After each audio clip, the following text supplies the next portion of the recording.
Here's the snapback. Here's the kick. He's got the leg into it. If it is good, and it is! Austin Stars, a 49-yard field goal, and Indiana leads 27-24. Oh, it's an end around one to throw. Page looking at the quarterback, and it's a touchdown! Page finds Leno! Penix rolling out of the pocket to a strong hand. Delivers deep down the field. Caught, touchdown! Fry Fogel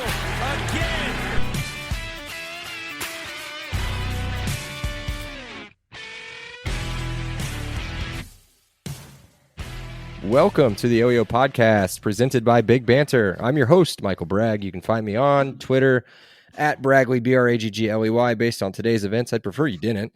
I'm here with my co-host, Brandon. You can follow him on Twitter. It's at Brandon Dubich. Brandon spelled traditionally Dubich, D-U-B-I-C-H. What is up, Brando?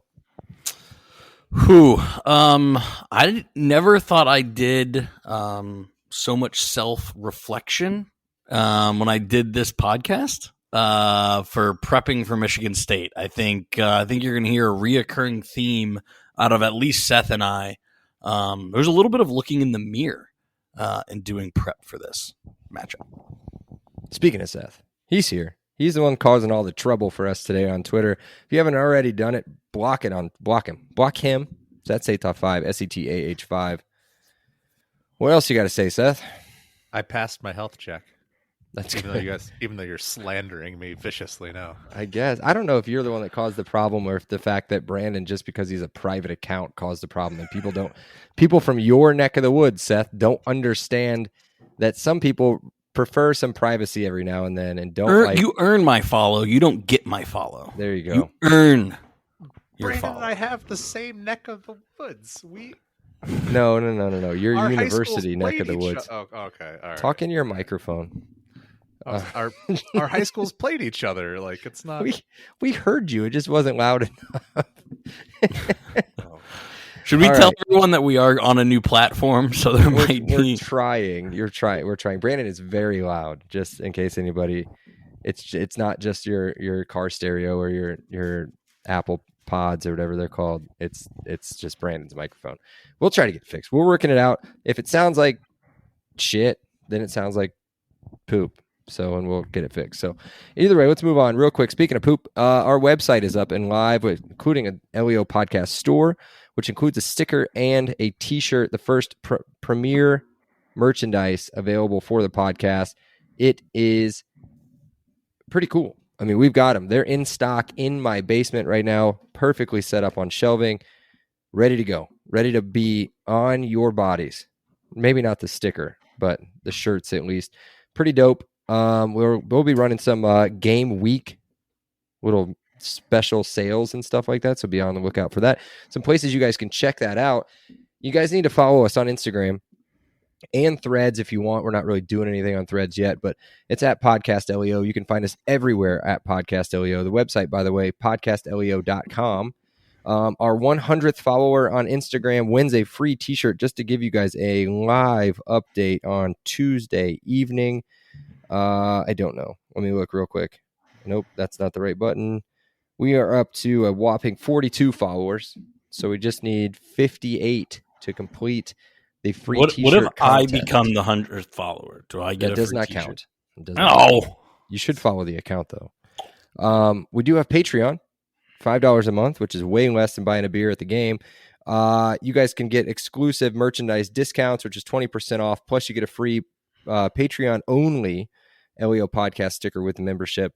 We'll have exclusive player interviews coming up. We're interviewing a large player at some point here coming up in the next couple weeks.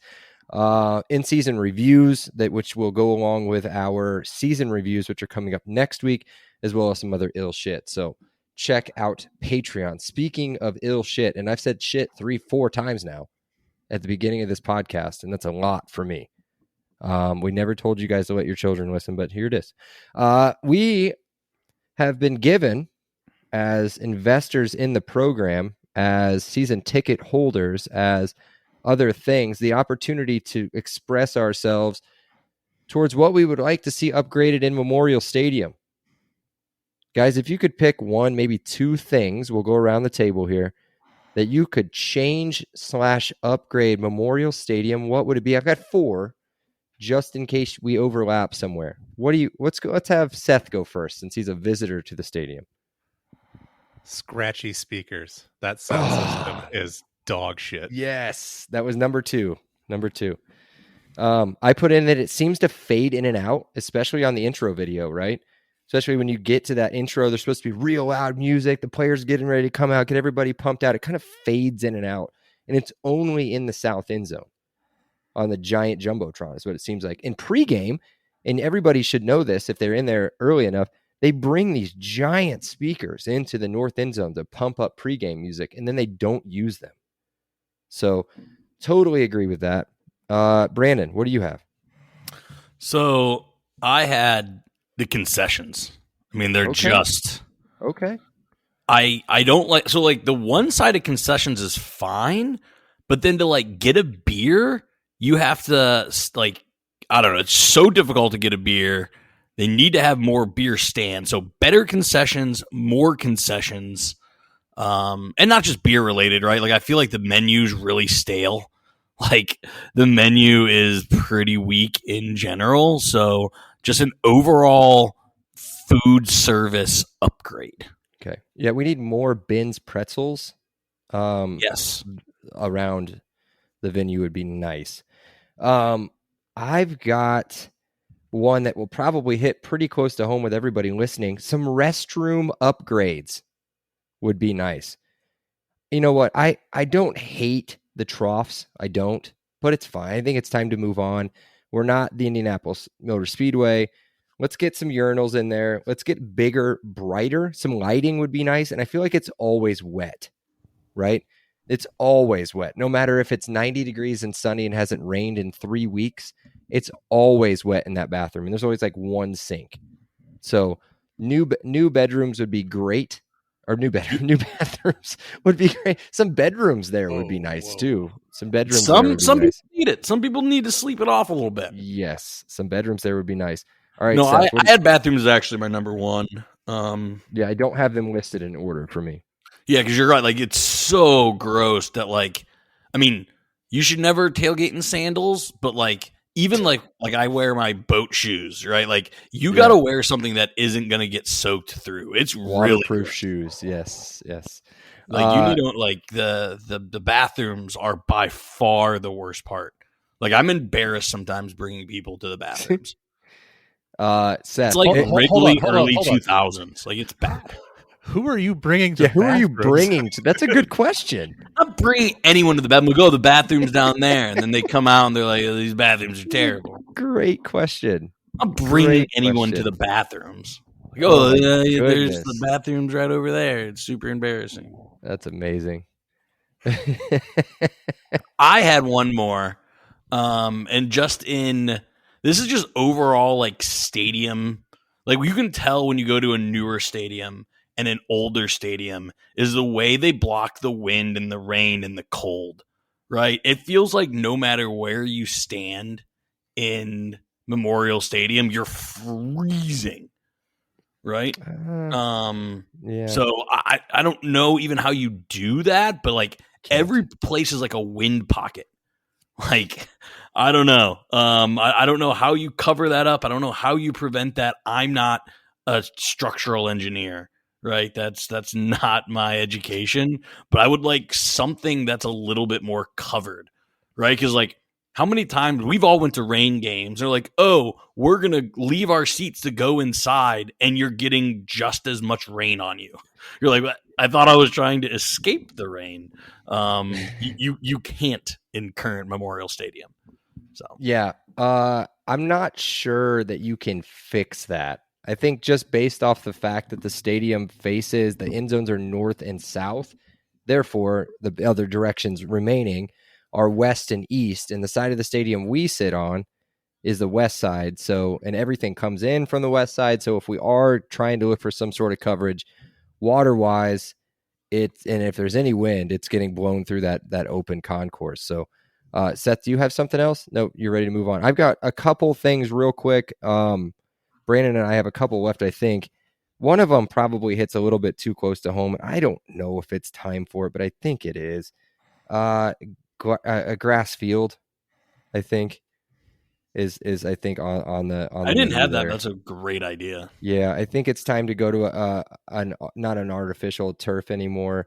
A lot of people are getting away from it. I'm not blaming anybody's injuries on them, but we've had our slew of ACL tears. Some players multiple times. We've lost some offensive linemen to it, and obviously we lost to Purdue because of it. So the grass field would be nice. Brandon, what else do you have? Nah, that's all I had. I don't know how they do this just because I go to so many more NFL games, but I'd like to see a little bit more. And again, I think this isn't even really stadium upgrades, but like game day experience, right? Like more TVs, more places where you can hang out. Like the Indian Stadium does a great job of making it both adult and kid friendly. Yeah. Right. So I would like to see more hangout areas, more TVs, more screens. Like can't tell you how many times I've gotten to the game slightly late and I had to watch like a 35-inch the kickoff on a 35-inch TV. I hear you. Like that's ridiculous. I don't think I have anything smaller in my house than 50 inches. Oh, and yet I go to a stadium and there's 35-inch TVs on monster columns. Like, come on. Yeah. Am I the only one that thinks this? No, I mean, I hear you. I think that it's a semi stretch, and I think that they've done a lot better job here recently of allowing and having some more of these kid friendly activities, especially in the north end zone. And then obviously the south end zone, they did for a while up on the platform. They had that kind of that kids zone up there. But why'd they get rid of that? That was so cool. And they moved a lot of it to the north end zone now because they've opened that top area as kind of a standing only with like a bar up there. And that was a great addition, by the way. Yeah, it was amazing. More of that. That was a great addition. So the north end zone does provide, and I know that you didn't go to a ton of games last year, but the north end zone does provide kind of like there's like the throwing game. There's they did for the Illinois game. They had one of those, those like revolving, like the Chip Kelly makes you want to vomit when he was taking pictures with his LSU players guy. Brian Kelly. Brian Kelly. Brian. Like that whole thing. They had one of those that was really cool. They had some other kind of game things set up that the kids could do on their way to the seats or just come over and hang out. But 100%, I think some stuff like that, some entertainment around the stadium would be good. So if you guys are listening to this and want to drop some of your ideas in the mentions, just do that on the show tweet or on our Instagram, either one. Cool. Anything else we want to add on that before we move on? Nope. Okay. Well, the one thing I had was permanent lighting. I know that we added some permanent lighting to it's the east side stand, so the student section side. But it was a different color. Like the lights were different colors because they brought in some temporary lights if I remember specifically for the Illinois game. There were some temporary lights that were set up. They're different colors than the permanent lights. So it's some lighting upgrades. And I'd even like to do like that cool thing that Purdue does with their lights, which I say is not cool, but it's pretty cool. So cool. Let's move on. Let's talk the Week 12 matchup, home game against Michigan State, the last home game of the season. It's Saturday, November 18th. Time and TV to be determined. Brandon, go ahead and pull them up. This takes place in Bloomington, Indiana at Rock Memorial Stadium. What time are we playing this game, Brandon? What do you think? Well, I don't have it yet, but I love that we have a rivalry on at home this year. Me too. Right? Like that. I'm probably reading too much into it, but I like the fact that we have that. And this is, I think you're going to get to it. I think this has been one of our better matchups the last decade.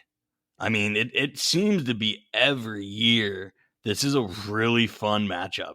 It's a fun matchup. The numbers aren't necessarily in our favor in the last decade, but in the last 3 years, off the top of my head, we're 2-1.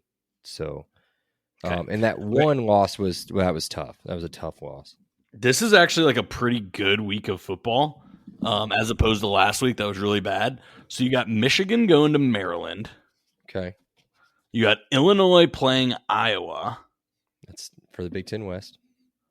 You got, who knows, Nebraska's getting a lot of hype. Nebraska going to Wisconsin, who we all are down on Wisconsin. And then Michigan State, Indiana. You got Purdue against Northwestern and Rutgers, Penn State. Neither one of those games will be anything. I think those both get buried in Big Ten Network, I think. So this may be an FS1. Noon or not game? FS1. Maybe FS1 noon, or maybe a CBS, maybe a CBS game. I love Maybe. FS1 noon. I'd love this. Okay. Yeah, I could see that. 3:30 for the time of year would be best for the heat. Yes. You know how people that listen to this long enough, I'm not great when it's cold. So for a November 18th game, especially tailgating. Yes. And if you guys tailgate with Bragg, you're there at 7. If you're not there by 8, you get ripped. You get absolutely ripped if you're not there by 8. So I'm going to be there at 7:59, and it's going to be 33 degrees out and raining. Yeah. So I think it's going to be noon, Fox Sports 1. I'd love it to be 3:30, but like I said, it's a pretty competitive Week 12. Definitely. Let's get into that history lesson we kind of touched base on. This game is the most notes I've ever taken about a game in our entire history of LEO podcast. We played them last year. IU won the game 39-31. I wrote one simple sentence and then broke everything down. Make this game make sense. Down 31-14 with 6 minutes and 17 seconds to go in the third quarter before Jalen Lucas took that kickoff back to the house. At that point, Michigan State had a 97% chance of winning the game. With 2 seconds to go in the game, Brandon, Michigan State had a 95% chance of winning the game. Do you want to know why? Because they had a field goal from the that would have been the 5-yard line, and they missed it. So we go to overtime. 2 consecutive blocked field goals. After IU blocks their field goal, Brandon and I, who watched the game together, I believe, in the basement here, we're cheering already, counting it as a win. IU's going to kick a perfect field goal. That one gets blocked. And so then we decide that we're going to throw the ball in overtime for only the 7th time in the game. That was Dexter's second completion on the game. It was a 24-yard pass to AJ Barner. And then the other completion, I think, was a 7-yard screen to Josh Henderson on the game. So 2 for 7. Josh Henderson pod. That's right. Throwing the ball. It set up a Sean Shivers touchdown, if I remember right. It may have been a Josh Henderson touchdown. I don't have it right in front of me. And then we converted the 2-point conversion, which is the new rules for college football. And then Ohio State could not score in the second half. Noah Pierre-Pod knocks away the 4th down pass in the back of the end zone to end the game. Brandon, do you want to read some of these stats from the game and tell everybody how this makes sense? How IU even won this game? 31 pass yards. 31 pass yards. 257 rush yards with Shivers going over 100. Honestly, you say 257 rush yards? Oh, so you had a good day. Only 288 yards combined, where we were outgained by 252 yards. They got 540 total yards. And to even put that even more perspective, right? So they almost doubled us up in yards. They had the ball for almost 14 minutes longer. Yeah, absolutely insane. I don't know how we pulled it off. Could have had something to do with their. I mean, it was big plays. The great equalizer. Sean Shivers had a massive touchdown run, if I remember right, somewhere in the 70s, maybe a 75-yard touchdown run, I think. And then obviously a kickoff return. We talk about special teams all the time. And that's a huge difference maker in a game. So all-time record, we'll get right into this. This is what I was talking about. We've won 2 of the last 3, but the series, as close as it seemed, is not close.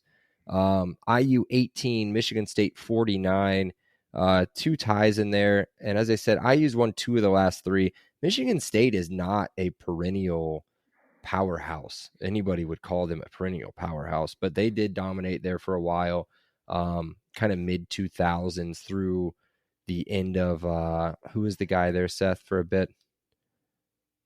Their football coach, D'Antonio. Yeah. He had a good run against IU. So, we snuck a couple past him a couple times. Randall, I remember, went up there and beat him once, I think. But yeah, for the most part, they kind of dominated for a while. So, their coach is the most overrated coach in the Big Ten, Mel Tucker. I'm sorry, the second most overrated Big Ten coach behind Ryan Day. Mel Tucker entering his 4th season with the Spartans with a record of 18-14. Guys, 11 of those 18 wins came in one season. 7-12 in the other 2. Yes. One of them being a very shortened season in 2020 where IU completely dominated them, shut them out. A offensive display in East Lansing, and then last year was a debacle. So if you 7-12, that's obviously a record of less than 4.5 wins a season, right? So he's basically gone 4-8 twice outside of that insane Kenneth Walker season, and they have him for how many more years? 7, 8 more years. It's no not idea. good. I mean, the original deal was 6 years, $5.5 million per. he signed 10-year, $95 million. He got an extension after that, though. So yeah, let's Mel Tucker contract. There's got to be one. Yeah, there's got to be something. You'll find it. Yeah, you'll find it. No, I mean this Hopefully. might be the worst contract in college football. Maybe. I don't want to. No, I don't want to. No, let's go move on. Schedule up to IU. A weird schedule. Starts incredibly soft and then picks up quick. So here we go. I forgot to do my wins and losses, but I can kind of do it as we go. Central Michigan at home. Win. Yeah, obviously across the board. Richmond at home. Wins across the board there. Washington visits East Lansing. I think this Dollywomp. is Absolutely dollywomp. Oh, yeah. Maryland comes to town. I think that's Loss. another loss. So 2-2. Then they have to go to Iowa. 2-3. They hit the bye week at the perfect time to get prepped for Rutgers on the road. I think that's the 3rd win of the season, which brings them back to 500. And then they have Michigan coming to town, which I hesitate just a little bit. There have been some terrible Michigan State teams that have upset some very good Michigan teams. I don't think they do it this year, but that could be a close game there. At Minnesota, as much as we hate PJ Fleck, we really don't like this Michigan State team. That's a loss. Nebraska at home is a toss-up, in my opinion. Nebraska probably with the slight edge. Another loss there. At Ohio State, that's a loss. This team's not going bowling. Based off of this record, we are not going to give the IU prediction. You guys might be able to figure it out as we go through. Maybe not, because Brandon's going to have a complete meltdown in a minute, I think, based off some of his pregame stuff. But let's get... I don't even want to talk about it, Brandon. Then can we just go back real quick? Yeah. So they also played Penn State. Well, Penn State to finish the season. Right. Yes. So, I mean, we're that close to the season. We can just finish it off, right? Yeah. I mean, in my mind, as soon as they lose that Ohio State game, their season's over, and they have nothing to play for. Like we're gonna get a very demotivated team coming into, because they're gonna have lost to Nebraska, or they'll have lost how many in a row? Michigan, Minnesota, Nebraska, Ohio State in a row. They're gonna lose 4 in the row with no bowl eligibility. Yeah. This is gonna be a incredibly soft team. How and hot I say that is his because seat? we've been here, right? We've just been in a 2-10 season where we were incredibly soft and couldn't beat anyone in that 2-10 season. I think we're seeing something extremely similar with Michigan State. How hot is Mel Tucker's seat if they come into town 3-7? The buyout is obscene. Yeah. So Is it that's bigger the than Tom Allen's buyout? Yes. Yes. So that's the Okay. only reason that it may not be completely engulfed in flames by week 10. But it is going into 2024. It at should that be point. already, if you ask me. But Gotcha. Okay. All right. Well, I'm I'll gonna have a skip- little bit more about coaches' hot seats in Dubich Sportsbook. So just Okay. bookmark. I'm going to skip their offensive rankings because they were bad. They were the 97th and 91st. But and I'll tell you why now. So the quarterback Peyton Thorne out. Best wide receiver that still remains, wide receiver Keon Coleman, he's gone, and he left late. So this leaves a lot to be desired on the offense for the Spartans. Noah Kim will come in at quarterback with basically no weapons. That struggled bad enough with what the weapons that they did have in 2022. So it's hard to find any improvement on this team. Top playmakers have moved on. The interior offensive line is really good. A couple all Big Ten preseason players there at center and guard, one of the guards, I think the right guard. So the interior of the offensive line should set up pretty well for a pretty good run game, or what should be a pretty good run game with Jalen Berger. Their defense, again, not great, Brandon. Total defense last year, 101st. Again, some perspective, IU had a terrible defense. They were ranked 119th. And then points per game, they were 76th. A struggling defense last year. It's probably going to struggle again. Nobody was named to any of their Big Ten teams, any of the preseason teams, none of them. All four of them, Brandon, nobody named. Defensive line should be okay. Some decent additions to the defensive line, but the secondary, I think, is going to be a huge problem. They had a really rough season. They only had 2 picks last year, and I don't know how much better. I think just based off law of averages, it has to get better. But they only had 2 interceptions last year. I don't see it getting any better. Do you guys want to add anything on that before we get to the key players? No. Okay, well, I mentioned his name first. We always talk about the quarterback. I'm not sure I would list him as a key player necessarily, but quarterback Noah Kim is going to come in and should be the starter for the team. He played 4 games last year, Ohio State, Minnesota, Akron, and Western Michigan. He did not record any stats in the Western Michigan game. He did look fairly decent stat-wise, though, and this is looking at no tape, no game stat, any of this stuff. He was 14 of 19, 174 yards, 3 touchdowns, 74 completion percentage, total mop-up duty and 2 blowouts against Ohio State and Minnesota. 3 blowouts. His highest QB average was against Akron. Yeah, that's what I mean. Yeah, and they blew out Akron. Yeah, 100%. Do you have that number against Akron, what he was? 2 for 2 for 22 yards and a touchdown. Yeah. So not a ton there. Again, the completion percentage is good, but at that point you're playing second, third teamers on the other team. So take that for what it's worth. He is a redshirt junior. He's been around for a while, but no experience. Pretty decent looking arm. I'm not sure he's a down the field type thrower. He's a good short game, middle range, decent guy, and 6'2". You can expect the same thing. He doesn't quite have the legs of Peyton Thorne. He's more of a Lewerke. Does everyone remember? He's not as bad as Rocky Lombardi. What was his name? Rocky? It was Lombardi. Yeah, he should Rocky. have been He's great. not as bad as him. He's a slightly worse Lewerke. Is that a good comparison? Lewerke? Lewerke, like he's going to work the middle of the field. He's not going to throw it. He'll throw it past the sticks, but he's not going to push the ball downfield. He's more of a check down guy. Puts absolutely no fear in the defense whatsoever. Would you call him Lewerke? Oh, I hate that's this. too much. It's too much. I don't know why it was on repeat. We're trying new things. Sorry. There's I want one you guy. to Noah ever do that again. Oh no, I got rid of it.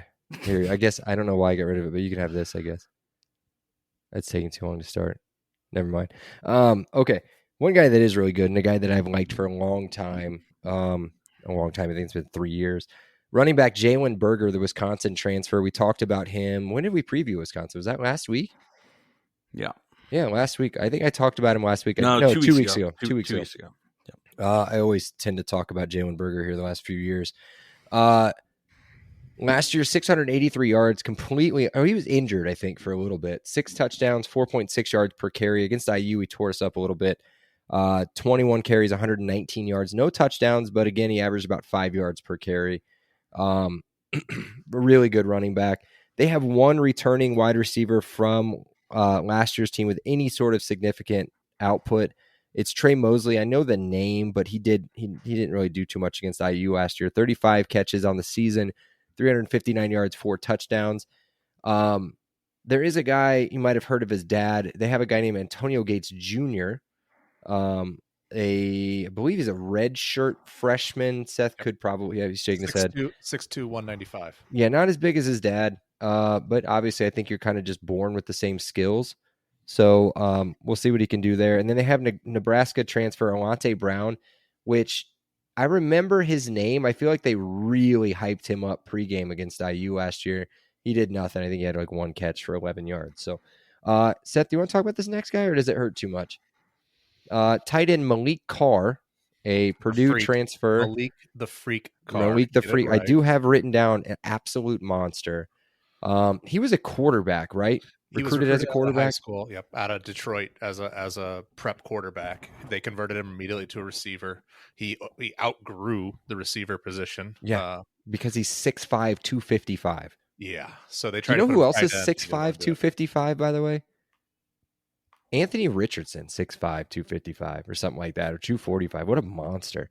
Completely underutilized Malik Carr, by the way, last year, which is surprising to nobody. No one, especially not Brandon, the biggest Peyton Thorne backer on the program. It's so sad he's gone. I know, right? So Malik Carr on the season, 16 catches, 209 yards, 2 touchdowns. Now, granted, maybe he was underutilized. Maybe he's just not that good. I mean, he is a monster, and he does have an amazing highlight if you guys go watch it. I think it was like a 71-yard touchdown where he shook off a bunch of dudes from a much smaller school. But and against IU last year, he had a decent game, 4 catches, 27 yards, and a touchdown. Tell me if it's surprising if you've ever heard of a massive tight end having a good game against the IU defense. Nobody's going to say anything otherwise. So let's move to the other side of the ball unless Seth wants to talk O-line, which he loves to talk O-line. He does, and he's shaking his head. No, he hates this team.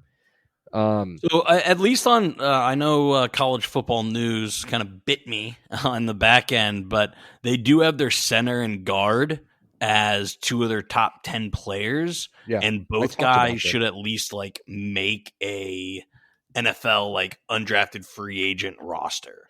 So yeah, they're preseason all Big Ten, both of them. Yeah, so like their guard and their center are pretty dang solid. Yeah, interior line shouldn't be a problem for them. Not a lot of hype anywhere else on that offense, really outside of Berger. On defense, it's a scratch and claw game here too to find some big time stuff. A lot of hype being put out for defensive end. Seth, you want to help me on this one? Tunmisi Adelaide. Yeah, Texas A&M transfer, big time 4-star recruit in 2021, number 4 ranked defensive end. I mean, he should come in and add some sort of pass rush, but he has 0 stats of any significance. I think he had like 1 or 2 tackles all year last year in the few games that he did see the field. Now, they do have 2 really good linebackers. One guy, you might recognize his name. I feel like he's been there for 1,000 years. Linebacker Cal Holiday. Guess what? He's only a redshirt junior. He'll be here next year. He'll be there. Well, maybe he will. I don't know if he puts out the same statistical performance he did last year. He'll get drafted. He had that pick against Tuttle in 2021 that was just rip your heart out bad. Like that was the one that kind of put that game away or kind of put it out. And I think it was early on in the game, but it kind of killed the game. 2022 second team All Big Ten, led the conference in tackles per game at 10. Do the math, guys. 120 combined tackles on the season, which is crazy. 11 tackles for loss, 1.5 sacks, 1 forced fumble, and 1 fumble recovery. Seth, your eyes lit up when I said the name Cal Holiday. What do you have about him? Or Brandon has something to say. What do you got, Brandon? So this defense reminds me so much of IU's defense last year. Right? They got they have so many guys returning, but the guys they're returning just aren't any good. Like, remember us last year saying, oh, Taiwan Mullen will jump back. Monster will be here. You know, all these guys that, oh, they're coming back. They got another year in the system. That's exactly this defense. This defense was so bad last year. We skipped over it, but their defense was 101st. And they returned everyone but the Texas A&M transfer. They have 10 of 11 guys coming back from the 101st worst defense. As a team that lived that, that's not a good thing. That's a really, really bad thing. Sorry, Seth. I know you may have wanted to get in that, or I jumped on what you wanted to say, but I couldn't take my eyes off this defense and being like, well, we know these names. Well, people knew Taiwan Mullen. Did it matter? People knew Big Play Jay. Did it matter? Hey, he's doing well in Minnesota. Big Play Jay. Yeah, Big Play Jay. Awesome interception in week 1. Congrats, kid. But my point is we might recognize all these Michigan State names. In my opinion, that's a good thing. Not a bad thing. We've beaten Cal Holiday 2 out of the 3 years. It would have been 3 years in a row had he not got that interception against Tuttle. It would have been 3 years in a row against mostly the same guys had it not been for a bad read because we kept running the same play over and over again. Sorry, give him some more love before we can talk about probably the better linebacker, Seth. But go ahead. No, I was just my eyes lit up because of the flashbacks. I was in the end zone that game and saw it. Just you could read that coming a mile away. And were you sitting with me? On it. I was. And then the other thing I was going to add was the thing to remember here is Mel Tucker. He was a Bears defensive coordinator for a couple of years. Like this, I know that's not saying much, but it was on a decent Bears team. This guy is a defensive coach, so you would expect him to. So when Brandon was reading through his stats, that's really a surprise. But he's not really a top flight defensive coordinator. So it's just kind of a mixed bag. There's just not a lot to. You would expect an improvement, but the stats don't show you anything. So I'm sure we're going to talk about it. I'm sure people listening likely saw the Big Ten tailgate for IU. How often did they say only 46% of production coming back, only 4 starters coming back, blah blah blah? Yes. You look at go to Michigan State football. Our lads. 21 out of 22 guys were in the program last year. In my opinion, that's not a good thing. No. You got to turn the roster over. When did Mel Tucker have his best year? When he had 1 million 19 transfers. Yeah. Million transfers. When has Mel Tucker shown the ability to develop anyone? So the fact that this is a developmental Michigan State teams, big freaking yikes. Hoorah for the Indiana football Hoosiers.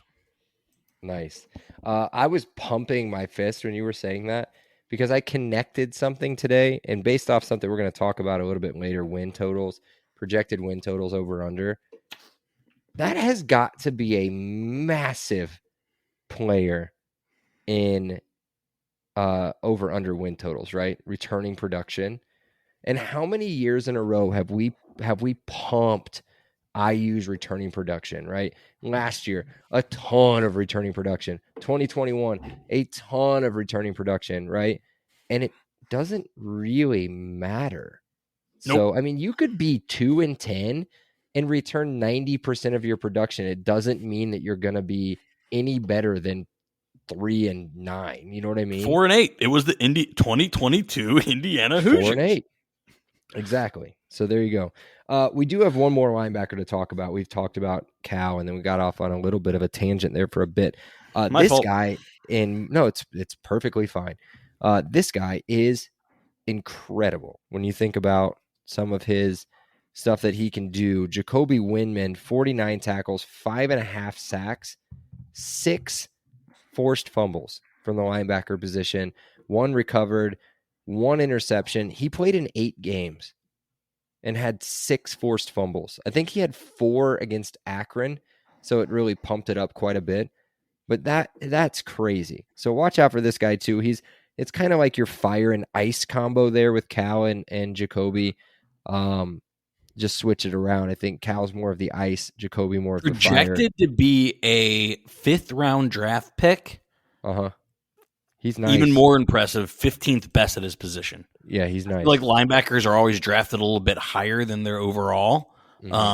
So yeah, he's probably late 4th, at worst mid 5th. Seth, you have a button now that shows whenever you want to talk. And can you talk in your microphone? Yeah, I'm going to go ahead and disagree with you on that one. This is one of the guys who he was not injured last year. He was suspended the last 4 games of the season because he was heavily I read involved. Injured. Sorry. No, that's of course what they'd like to tell you. That's the PR version of it.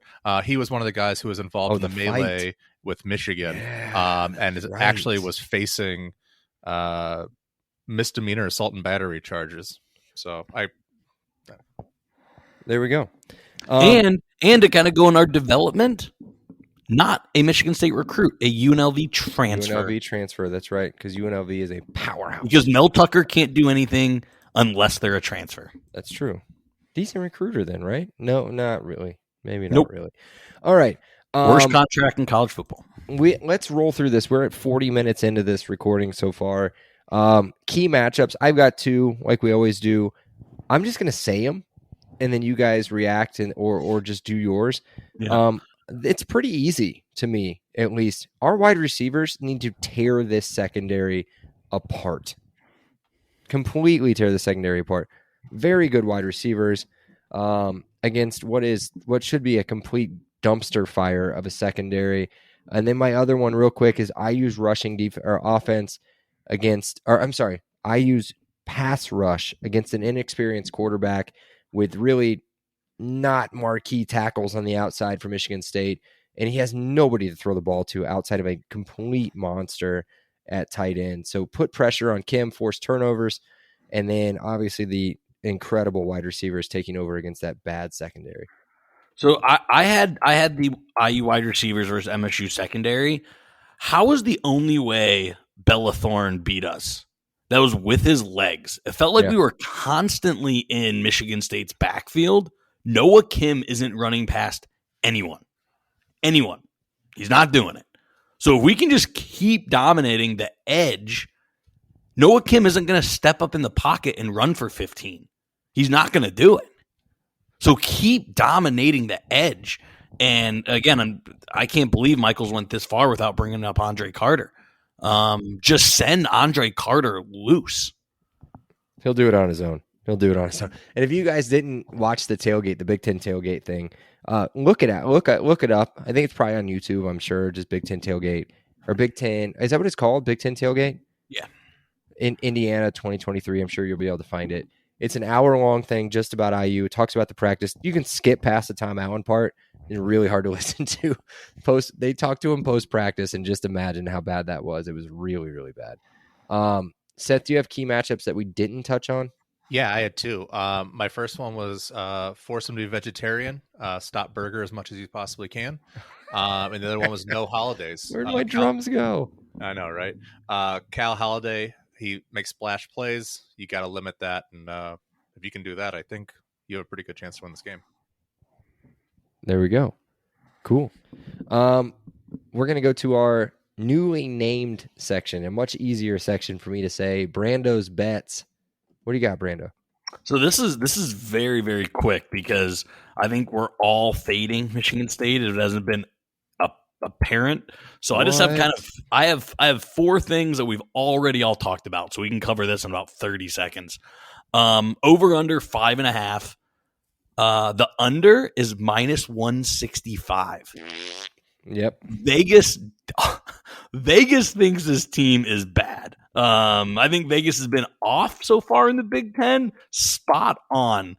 They think it's pretty much a lock at 5. I think we all had 3 or 4 wins. They have the 4th worst Big Ten odds, only behind who? Can you guys guess the other 3 teams? Northwestern. Yep. Rutgers. And IU.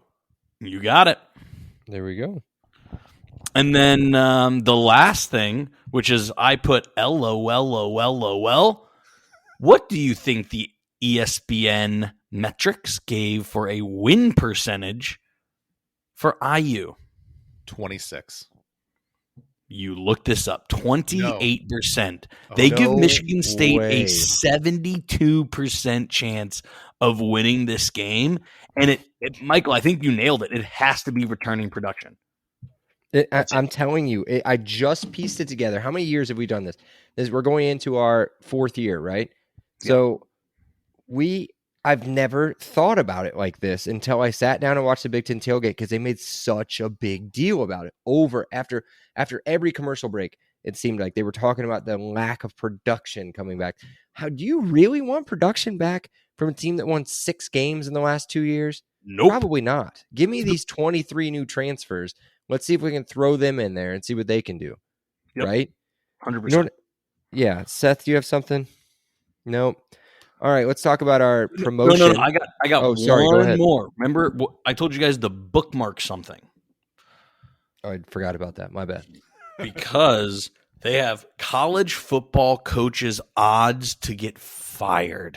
Oh, who's higher? That's what you're going to ask. That's what you're going to ask. There are 3 coaches higher. I'll give you the conferences. That's it. 2 Okay. in the ACC, 1 in the Big 12. You don't have to do their names, but I Just think the you can pick school. the schools. The schools are pretty easy to guess. 1 in the Big 12? I honestly didn't know any of these guys' names, to be fair. But I knew them like, oh, they're bad. Oh, they're Are they really easy? bad. Boston College? Boston College, yes, is No, tied. Texas Tech had a good year last year. Oh, yeah, and they're ranked, I think, to start this year. But it's yes, Boston tied. College is tied with Tom Allen at plus 600. Oh, I don't know goodness. how they get this, but they have an implied probability of only 14.3% chance either gets fired. Okay. So they don't there's think another either one gets ACC fired. school. There's another ACC school that Seth should know. Is it a massive? It's a massive school then. It's Miami. No. I was Oh, gonna say you said NC Seth should State know was my then. guess, but that doesn't. NC State's great. It's not North Carolina. It's not Clemson. Why would I know it? It's not It's not Louisville. Duke. It's not Duke. It's not Wake Forest.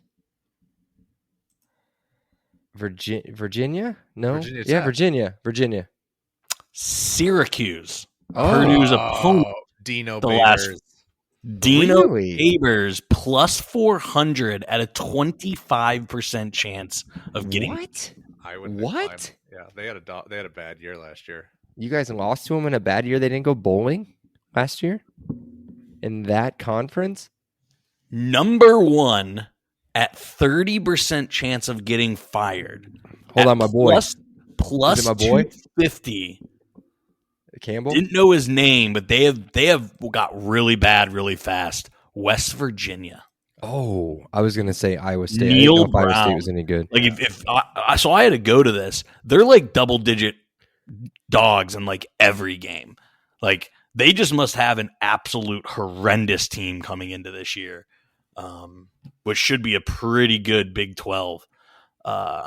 So I just thought that was interesting. Tom Allen tied for 3rd at plus 600, which seems high until you look at the probability. They only think a 14% chance of getting fired. No other Big Ten coach. Why I looked this up, I wanted to see what Mel Tucker's percentage was to get fired. Not even in the top 15. What other coach would you throw in there? Mel Tucker. No other Big Ten coaches. No other No, Big but Ten I'm just coaches. I'm thinking if we had to make our rankings right now behind Tom Allen, your top 3, it's got to be Allen in the Big Ten. Allen, Tucker. Loxley, or I was gonna say Tua's Loxley. brother, I was Talia, gonna say built Loxley. Loxley in some grace. I was gonna say Loxley. Schiano's too. He's a legacy. He's not going anywhere. Matt Rule just got there. Ferentz isn't going anywhere. Northwestern's coach is too easy. You could fire him, but he's an interim, so it doesn't count. Yeah, Bielema's not going anywhere. Fickle's Bielema's not going going anywhere. anywhere. Fickle's not going anywhere. So yeah, I mean it's reasonable that no other Big Ten coach is on here. Yeah. No, I'm just trying to do my own thing. I think number 3 would be Loxley, right? Probably. Unless James Franklin goes 4-8 this year. God, that's it. That's the They only can't- A fun They're gonna look not so in bad. the top 15 and only at a 5% chance of getting fired, but it kind of makes sense as Jimbo Fisher at Texas A&M. Okay. I'm sure his buyout's ridiculous, but he's been a massive fail at my Texas gosh. A&M. Do you, I mean, if it happens, no, I'm not going to talk about it like that. Nope, not going to talk about it like that. Let's talk about our promoter, our guys at Monon Track Club. MTC is Indiana's running brand built on a deep love for the sport and the Hoosier State. They craft products, tell stories, create experiences that aim to celebrate, support, and add to Indiana's running culture. Check out the link in the show notes for more details on their club runs, but more importantly, to shop their sick gear. Here's my deal. You use the code LEO10 at your checkout. You get 10% off. You guys buy $100?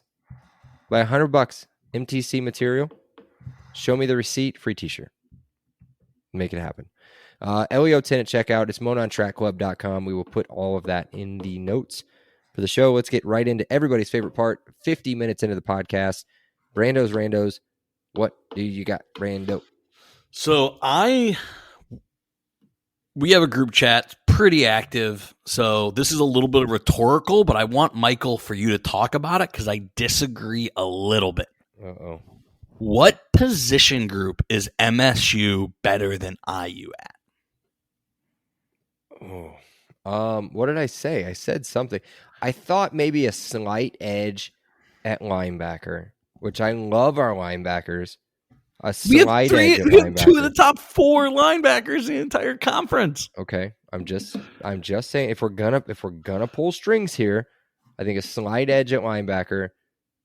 I cannot point anywhere other than maybe the offensive line. And tight end. Well, it's an unknown. Our tight ends are an unknown, but yes, I would say right now with what we do know is tight end. I do think Steinfeld is going to have a big season. So I disagreed at running back. You disagree They have to me at running back. They have one really good running back. And then they got nothing. Okay. They have I'll a give you that. transfer from UConn with no stats. Yeah. And then they got a guy on his 3rd school. You know what his other Totally. schools were? Central though. Florida and Colorado, where he has no stats. So a national champion and a top 25 favorite for a national champion. But no, I agree with you. I spit out some of those things just because I was cornered, and you were making me upset saying that they're better than us or that they're the same as us. I think that we have the advantage in the majority of position groups. Maybe outside of off. If you're just looking at preseason Big Ten rankings, Offensive line, that's it. offensive line goes to them. Quarterback is an unknown for both teams, to be totally honest. I mean, Andre Carter and the dude from Texas A&M balance each other out. Yeah. Other than that, everyone else is a don't think returning so. starter. I disagree. Where how with many you, yards man. did we run against them last year? 257, Yes. and they bring their entire defensive line back. A defensive line that we utterly dominated. Linebackers that we utterly dominated. I disagree with you on Andre Carter versus the guy from Texas A&M on their team. Just based off of the fact that he has zero experience. Yeah, that's a Zero. great point. And Andre Carter has played the game for 4 years, granted at a MAC school, but still Division I. He's played it. He's put up big stats. Dude, I'm telling you, and it's everything we're hearing from practice is that I'm trying to think, it's on the Big Ten thing somewhere. I can't remember who says it. Maybe it's Jalen Lucas. Says something about Andre Carter being the best defensive end he's ever seen. So it was very good, whatever they had heard. So what else? Do you have anything else, Randos wise? I do. So what Mark D'Antoni did at Michigan State was incredible. Football wise. Was it D'Antoni or D'Antonio? D'Antoni. No, D'Antonio. D'Antoni was the basketball Suns coach. I always get the basketball coach and the football coach. Me too. I think it was D'Antonio. D'Antoni was the basketball coach. Anyway, this isn't a basketball pod. This isn't a basketball pod. But when Izzo leaves, is the possibility of the basketball program also way up in a possibility to replicate? Because I think the Michigan State football program's dead. It's dead. Ooh. It's not going to be dead until Mel Tucker leaves. Izzo, I think Michigan State's going to be really, really good in basketball this year. I think they probably win the Big Ten. Yeah. Odds on favorite, I think, right? No, Or is it Purdue? it's like a toss-up. Gotcha. This could be Izzo's last year. This could be Izzo's last great team. What would you say the odds are, greater or less than 50%, that MSU basketball follows MSU football? Slightly less because of I think that they've got people in the pipeline. Drew Neitzel. Yeah, that could take the spot. Like, kind of pick up a Duke-like kind of thing and just put a former player in that's been on the coaching staff and just continue what's happening there. Okay. But I would say I'm not going to say that it's going to happen, but I would say under 50. Under 50. I think it's over 50. Okay. You're wrong. I think it's over 50. Izzo lives in Indiana. He lives in Michigan. Recruiting. I don't know. This isn't a basketball. 100% he does. Okay. Seth and I had a little bit of a back and forth, speaking of group chat today. If you watched the Big Ten tailgating show, they talk a lot about the quarterback position at IU. What is the ideal scenario for QB1 at Indiana this year? Oh, you switched the question. Okay. Two-parter, Seth. Patience. You answer it. The ideal scenario is that the quarterback that I always pretend to not know his name plays all 13 games because you're also getting a bowl game out of it. That is You could just call him TJ's brother, like I disrespect Tua's brother. You could just call him that. I think that's the best case scenario, is that you play 13 games, he starts all 13 of them, and he's a big reason why you're playing 13. Okay, so the reason Brandon's bringing this question up, listeners, is because rumor has it. Not rumor. There's video evidence. On that this player's Instagram. So he put out his own hype video. Dexter Williams is going to be back sooner than what we had expected. Probably Louisville, Akron-ish timeline. So I think the ideal thing is what Seth said. But what I do see happening is him getting mixed in somewhere. I can see him being mixed in. I can see even a double quarterback set. Yes. I could see some other. I know the whole thing of what we always talk about, right? 2 quarterbacks, you got no quarterbacks. You know, I don't want to say that Seth's about to roll his eyes like crazy. Michigan did it for the last 2 years with 2 very good quarterbacks, much higher, and I'll say it, much higher level, higher caliber quarterbacks, right? They were both fighting for the same position. I could see that. I could see a scenario where we have Taven, and I don't want to count out Brendan Sorsby at this point because that's still up in the air. But to have those 2, I think would be nice. I think it'd be really nice. So let's see.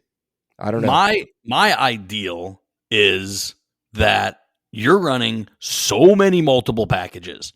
I want Josh Henderson taking direct snaps. I want Jalen Lucas in the rounds. I want Dexter Williams taking at least 10 to 15 snaps. I want Taven throwing the ball 10 or 15 times. I want absolute chaos. Yes. So let me tell you what that reminds me of. Offense. That's my answer for QB1. Ideal QB1. There is no QB1. Okay. I disagree with that part, but this is what it reminds me of. Do you remember? I think it was Chaos Team. Chaos Team. I think it was Nate Sudfeld, beginning Nate Sudfeld, end of Trey Roberson career at IU before he moved on to Illinois State. Right. When they would bring Trey in for packages, they'd bring him in inside the 10, and they would run strictly run packages. That's it. And they would also do some direct snaps to some of the running backs at that time, whether it be Redding or Tevin Coleman.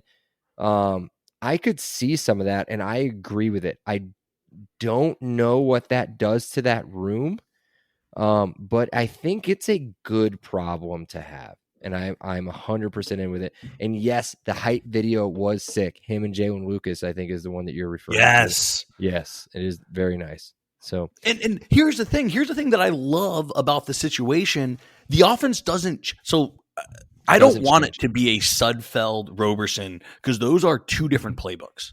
I think you can run Taven and Dexter with the same playbook. You're not going to throw the ball as much with Dexter, though. He's proven that he can't. He's not a throwing quarterback.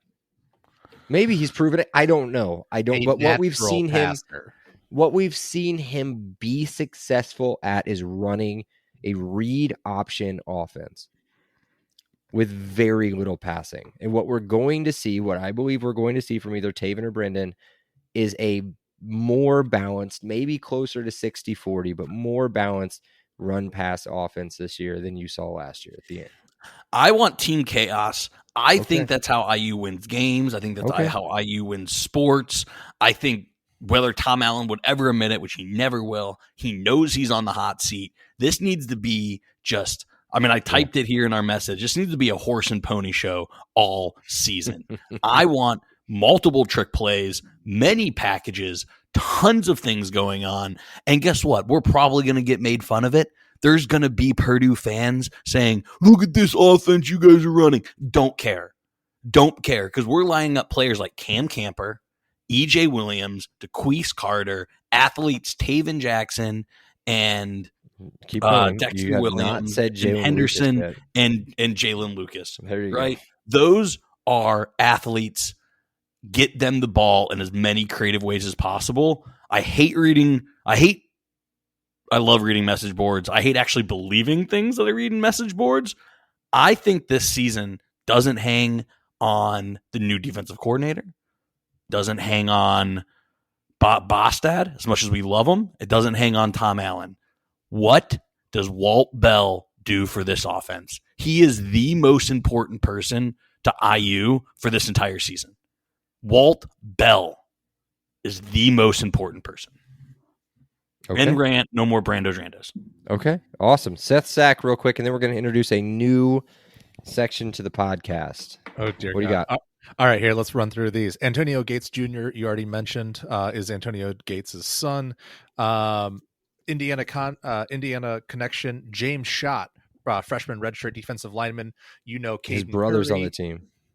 Who? Oh, it wasn't his brother on the team? There was a Schott brother on the team? Maybe not. Maybe I'm talking about somebody else. But he and Caden Curry were DNs at Center Grove together. Okay. So high pedigree there. We've already talked a little bit about Mel Tucker. I just want to his contract is insane. He only spent 1 year at Colorado, went 5-7, 3-6 in the Pac-12. That's what got him the Michigan State job, where he went 2-5 in the COVID. He got a 6-year, $5.5 million per year, 2-5 during COVID year, 11-2, and then 5-7. And I asked, what kind of coach is he? Is he Tom Allen? Is that one giant year defensive focused? Are they very similar guys? Maybe, but Allen's proven, well, not as a head coach though. I'm gonna say he's proven that he can develop a top 25 defense. By the way, his brother is, I'm assuming it's his brother on the team, Jackson Scott, outside linebacker from Greenwood, Indiana, a transfer from Miami of Ohio. Just a heads up. And also, I think should be part of the all-hair team for IU. I'm just saying. So can I answer this? Yeah, can I answer this? Go ahead. Tom Allen and Mel Tucker have a lot of similarities. A lot of similarities. You kind of ruined my day with that comparison. But you know who will never admit it? The Big Ten and national media. Mm-hmm. Yeah. Mel Tucker's carrying his one season. I mean, it's 2 years later now, and he's still carrying that like a crown. Like, people People forget we had a full season of 9-win football. A full season of 9-win football, right? 9-3, or were we 8-4 to finish that year? 8-4. 8-4. So should have been 9 wins to finish the season, right? It's an 8-win season, and then you bounce back that season with the season that they had in 2020. Granted, it was a nuts year, but Tom Allen has proven that he can put together a solid season. So without, and so is Mel Tucker. Mel Tucker put together a great season, but hasn't done it 2 years in a row. You know what I mean? He hasn't done it 2 times at all. Not at all. Exactly. Nowhere he's been. All right. And then, oh God. So the one thing they didn't, so they gave him a 10-year, $95 million contract after that season. The one thing that Michigan State did that's ingenious is they did not modify his buyout terms at all. So as of 2024, if he gets fired, it's $1.5 million. Beyond 2024, it's a flat $1 million buyout. And then the last interesting thing I saw here was scouring the Sparty message boards, blogs, Sparty Wire, all those things.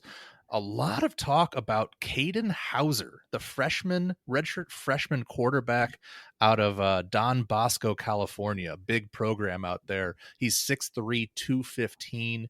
They want him to be the future. So Noah Kim's getting all the preseason hype. He's kind of slotted in as the starter. But there's a lot of talk, at least from the fan perspective, about angling for Hauser to get quite a bit of playing time. So by the IU game, I would not be surprised if we're looking at a redshirt freshman quarterback rather than a redshirt junior. Yeah, that makes sense. That makes sense. I mean, we do play him much later in the year. So when their season's over. Yeah, by the way. And Cooked. so they could put it away. They could put it away, put him in. All right, Seth, is that it? Sack's empty. All right, let's play Learn the Hoosiers. This is a new section we're going to do over the next couple pods until we get to the.